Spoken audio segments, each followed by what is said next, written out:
Welcome to another episode of the State of the Bulldogs post-game with Tay and Grant. Fellas, we won the dang game. Top 10 Mercer rolled into Homewood and got smacked.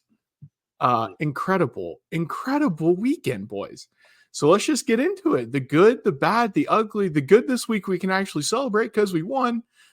Tay, hit us with it. All right, I'll start.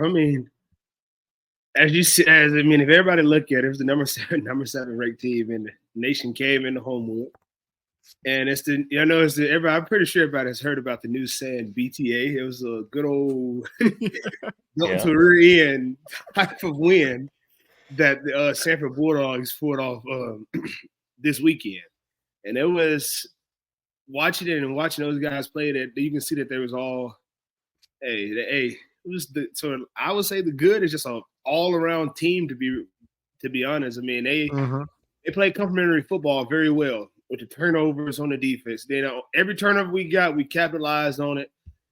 On offense, we scored. I know the first 4 drives they scored on it, and that's what you like to see on a Samford football team. So it's good to see that they're getting back into the groove. I know a few years back, 55 points was a regular for the Samford football, Samford Bulldogs. So 55 to 60 points a game was what the Bulldogs were about, and everybody that played them knew that's what they was going to do. And so just seeing those guys, seeing a few guys, the receiving core, seeing those guys actually play to their actual ability. DJ, Mike, EJ, even the other guys that are coming in, and Brendan, seeing all those guys just play, and it's great to see this, and I hope this is something that they can continue and just learn from their mistakes that they had during the game and grow. If they continue playing like this, nobody in the SoCon would beat them. No. I mean, we saw this team in the first quarter of the ETSU game, and we were like, why can't we see this team every quarter? And while we didn't see them every quarter in this week either, we saw them for a whole lot longer than that first one. Grant, the good. Yeah, got to be the good.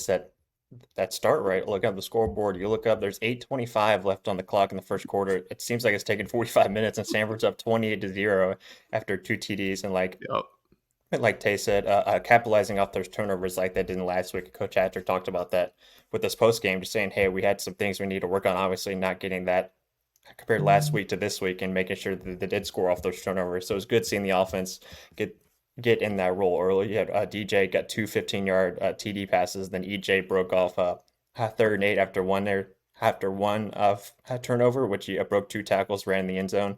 Then Ian Cousin, that big catch from Quincy for 77 yards after Samford got the stop without actually turning Mercer over. So I think it's those first 7 minutes of the game were pretty fun to watch. Just looking around, like, oh my gosh, we're already up 28-0, and there's only 8:25 left in the first quarter. It was pretty insane. It was almost like there was too much time. It was reminiscent of that UTC beatdown 2 seasons ago, where we opened up one in that first half, and then there's too much time left, and we kind of let them back in it. And what was amazing about this game is as soon as we thought we had let them back in it, we slammed the door shut, which was all. Tay, to your point, 9 guys with more than 1 catch. That is the hatch attack right there, spreading the ball around to everybody. That's hatch attack offense for sure. So it was great seeing those guys play like that. And it was, I know, watching, I wasn't able to make it, but just watching, I was like, I texting a few of my old teammates like, hey, do y'all see this? And it's like, yeah, this is against a team that's allowed 7 points a game. They're supposed to be the number 1 defense in the O-line. Yes. Our O-line gave up some sacks, right? And we had, we couldn't run the ball at will. But for the most part, they held their own against a ferocious front 7. I mean, I was almost stunned, to be honest. Yeah, in a preview, we talked about Mercer ranked first in scoring defense coming yesterday, second in total defense, first in rush defense, first in defensive TDs, first in picks, which they had 3 of them. Still, they're second in red zone defense. Samford scored on pretty much all those possessions, and then they're first in sacks and top 3 in turnover margin as well coming into yesterday. Yeah, we can get to the bad real quick because, I mean, that was one thing that Quincy still needs to work on, especially that red zone INT. But, all right, let's talk about the bad. Tay. The bad for me would be, I would say the bad would come off like basically we didn't just like keep the foot on the gas all the way. We started doing like small, like I know you said you brought up about the turnover. Those right there, we can't have. Anytime we have a turnover, it's pretty bad. So like those turnovers and not being able to move the ball efficiently, like very effectively, like we was doing in the first half, basically giving Mercer a shot at getting back into this game. Mm-hmm.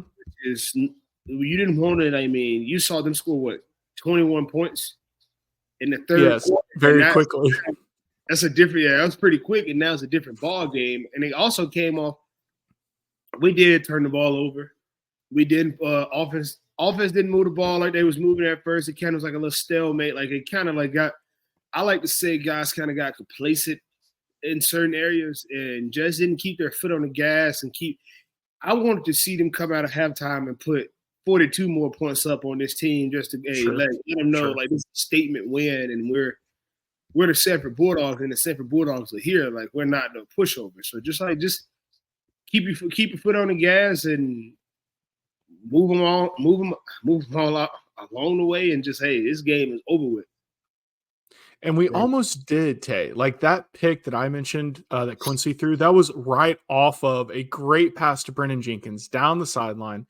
Thought that was the dagger that was going to finally put Mercer away. And then when he didn't need to do anything, we could just kick the field goal with an incomplete pass. That play was diving to the ground, throwing it up on like the 15-yard line. Yeah. So we had opportunities to put him away, Tay, but to your point, we just didn't. Grant the bad. Yeah, you guys have already touched on those interceptions, obviously, especially that last one you just talked about, Sam. That in a critical situation that can't happen, obviously, but still, I think it was letting Mercer hang around, right? Because remember, we're watching the second half, and we were in there. Okay, let's just clock run, please, clock keep running, and then you go look up, and it's 42-28. It's like, oh no, and there's still like 8 minutes to go. Only like 5 or 6 minutes left to go in the third quarter. Like, oh no, are they actually going to come back and win this? A little bit nervy until you got the big play defensively where Gavin Morris had the scoop and score to kind of get that touchdown and make you feel a little bit better. Yeah, that was awesome. A great play. A great play right there to make sure that Samford actually got that touchdown. Samford scored 2 defensive touchdowns in the second half, which we'll get to Noah's in a little bit. But yeah, so here's Gavin Morris on that scoop and score, which is obviously huge. With 12 minutes left to go in the fourth, Samford at 14, Mercer in Samford territory at 35. Then you get the strip sack and the fumble return for a touchdown. So I think it was kind of letting Mercer hang around. But again, the defense really stepped up and found a way to make sure that didn't get any closer than it actually felt like it actually was. Yeah, the drive charts in this game were just absurd. Mercer's first 1, 2, 3, 4. They didn't have a drive until their 6th possession go for more than 20 yards. Their first 2 were negative. Their third was for 0 because it was the first play pick. That's crazy. And then they end the game with touchdown, punt, fumble, interception, touchdown. So if you're a Mercer fan right now, not only are you feeling exposed defensively because they just played one of the best offenses, now statistically highest scoring offense in the conference, thanks to the 55 points. So not only are you feeling exposed, you also don't have that much confidence in your offense. I mean, we didn't know if DJ Smith was going to play for them. He comes out. He's by far their best quarterback. The dude throws 3 picks, and the offensive line gives up 5 sacks against a defense that has not necessarily been putting up those kinds of numbers to this point. So the ugly, if there was any, I think there could be some, but if we're being hypercritical, okay? I mean, the ugly is just, it's really not no ugly. I mean, if you wanted to give it ugly, it's just giving those guys a shot to even coming back. Sure. You don't even want it. Like, you're up 42-7 coming up to halftime. Yes. These guys score 21 points. So, like, I would say that's the ugly. And we got to eliminate on defense, we have to eliminate the actual big 50-50 balls that are coming. That teams are just taking shots on our defense. Like, hey, we're just going to see what happens. We got to eliminate those plays. We'll eliminate those plays. This defense is well around because that front 7 played amazing. Yeah, the front 7 played great. But we have been getting burned. I mean, ETSU, why we lost. Grant. We'd have kicked a field goal, so I don't have any ugly this week. No, I'm just kidding. Savage. I'm just playing. Beaverstock was in there. It plays a Taylor this week on extra points. But yeah, I think taking a touchdown and kind of just letting them back in the game a little bit. It was 14-point lead, but it felt a lot closer than that at that time in the game for sure. So I think it was just them, Mercer trying to find a way, and you got kind of nervy, especially after we saw last week where Samford had the lead and lost it. So I think Tay kind of touched on what kind of the ugly if we were kind of nitpicking this a little bit. Yeah, it's always tough. I mean, when you do jump out to that crazy of a lead, there's always going to be some kind of regression, Like the Mercer is a very good football team, so it's not realistic. But when we were 42-7, that's when you kind of step back and you're like, all right, something really the offensive and defensive side of the ball could have executed better, because that's a lead that you're not going to get often against a team like Mercer. So with that, boys, a little fun here. Offensive player of the game. A lot of choices here. I guess there's one obvious one, but a lot of big plays were made. Grant, we'll start with you. I was kind of struggling with this because there's a lot of guys obviously played real well. I'm going to go with like the receiving core themselves. You got, like we said, 9 guys caught passes. Ian Cousin, 2 catches, 79, had the big 77-yard bomb. DJ Rice got back in action, 5 catches for 61, 2 touchdowns. Brendan was in there with catches. EJ had a touchdown as well. That's his 3rd straight game with at least a touchdown. Had two touchdowns previously in the 2 games before. So I think I'll go with the receiving core as a group, but just finding their own and stepping up and even seeing guys like Ray Vincent, who was basically a special teams guy we talked about last week at Ole Miss. He had 2 catches. Almost had that block punt. Right, exactly. And he's also finding himself more involved in the offense. So it's good to see other guys developing outside of those kind of top 4 with Ian, DJ, EJ, and Brendan. So I'll go with the receiving core. Tay? This one was also kind of hard for me. I mean, a lot of options. Yeah. So, I mean, I know Grant gave it to the receiving core. But I think I'm gonna go with Quincy. Yeah, you are. Quincy, just seeing how Quincy, just watching Quincy play in that first half, he really did. 4 touchdowns is always good. I know he has some mistakes here and there, but that's gonna come with it. But you throwing the ball as many times as you do. Sure. So I'm gonna go with I'm going with Quincy, because without Quincy, those 9 receivers don't catch those passes that they caught. DJ don't score the 2 touchdowns that he scored. EJ, you just got to give it to Quincy this week. I mean, I was biased. I was giving it to EJ and those guys. I wanted to give it to DJ because, I mean, DJ is a guy that we've all been waiting to actually just be DJ, because we know when DJ plays, he's the guy. He's one of the type. Sure. Yeah. Guys in the receiving core. And I talked to one of my friends yesterday, and he was like, this receiving core has the ability to be the best receiving core in the FCS. Dang, that's a bold statement.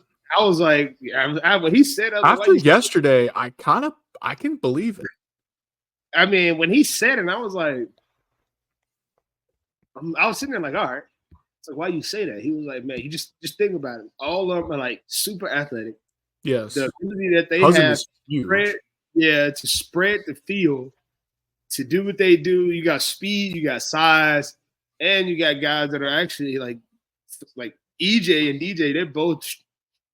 They're like, seeing them in the weight room, they're strong as an ox. Yeah. So those guys are legit. Preston Bird might be the fastest of them all, and he made a few catches, but I mean, to your point, yes, you have to scheme them open. Like Hatcher's game plan was obviously on point, but at the same time, you also have to get open. And the fact that they were that open for Quincy basically all day against this defense is crazy. What were you going to say, Grant? No, Tay, you talked about EJ in the weight room. I posted his touchdown on Instagram and he put it on his story. He's like, I lift. That's why I lift. That's why I do this. I was like, let's go. He shouted out the Samford strength coach. Yeah, that's so sick. He's legit. He's like, I'm telling you, seeing these guys in the weight room, playing with these guys are actually pretty strong. So he do live. And it shows on the field sometimes when those small receivers come to catch him. So, hey, when they come to at least tackle him, they try to bring him down, they can't. So those guys are legit. Yeah, speaking of Instagram, one other thing I saw, I was waiting for Coach Hatcher and players to come out of the locker room, and I follow all the guys on Instagram, and I got like 5 notifications that 5 different guys went put on IG Live at the same time. So I was like, this guy went live. This guy went live. I was like, oh my God, this is not like literally 5 different guys that got notifications that went live. So that's like how pumped they were for getting this big win. I mean, you got to think that they know they're good enough to be this good on a week in, week out basis. And they've probably disappointed themselves and frustrated themselves to this point. So it had to just been a huge relief and validation of like, hey, we can play this good. Hopefully that means they come out and play this well most of the rest of the season, but we'll see. Flipping sides of the ball, defensive player of the game. Tay, who did you want to highlight? It's kind of hard because I mean, the defense, all the defensive players play complementary football, and I know looking at some of the guys that we have on the defense, so like they played to the ability they were supposed to play. So I mean, I know one guy that stood out to me that was getting great pressure on quarterbacks. I'm not sure if the stat books was correct or not, but Johnny Johnson. I give it to him. Defense play the game. He had two crucial sacks. Just getting the defensive line played great alongside with the linebackers. I was looking at something like the packages that the defensive coordinators put in. And I was like, hey, I've never seen some of those packages. You got when you go down to a 3-down front, and bring the defensive end to stack behind the nose guard. You're like, what is this? Like, hey, is this like? I've never seen that package, and seeing that yesterday, I was like, all right, these guys are a genius with some of the packages he come up with. Bringing the blitzes that he do bring is insane. So, like, I would say Johnny Johnson is the defensive player of the game for sure. Yeah, you could have picked anyone on the D line. We played like 8 defensive linemen this game. Yeah, Nurse, another one. Yeah. Nurse had a good game. Johnny had a good game. I mean, everybody had Malik Gaither. Everybody had a good game. Johnny Johnson, Grant. Yeah, Gavin Morris, that linebacker core had 4 tackles, had the scoop and score, ran everybody for the touchdown. Clutch. Yeah, right. Especially when Samford needed that, like we talked about earlier. Noah Martin, was awesome seeing him. He's kind of my guy. He led the team in tackles with 10, had his pick 6, which he had basically read the freshman quarterback. And I got to ask him about it post game, and here's what he said at the last time he actually got a touchdown and what he saw in the actual play. I saw the route that was coming. I knew it was like a new quarterback in. I was like, okay, like they've been kind of hitting this route. Like he's probably going to try to throw it. So I saw him, a little whip route coming back. And I was like, all right, like here we go. Like this is what, we're playing clamp. So I got a 3-stick, whatever. So I'm going. And I run, and he was just right there. And I caught it. I put my head down and just was thinking, like, score, So it was fun. I mean, I've never done that before. So I ain't scored a touchdown since senior year of high school. So 5 years later, crazy. Yes, 5 years later. It's crazy for a guy that's played so much and is in so many big plays. It's not crazy he hasn't scored since then, but it is a little bit wild because he's just been in so many big plays. That was great, Grant. That's good.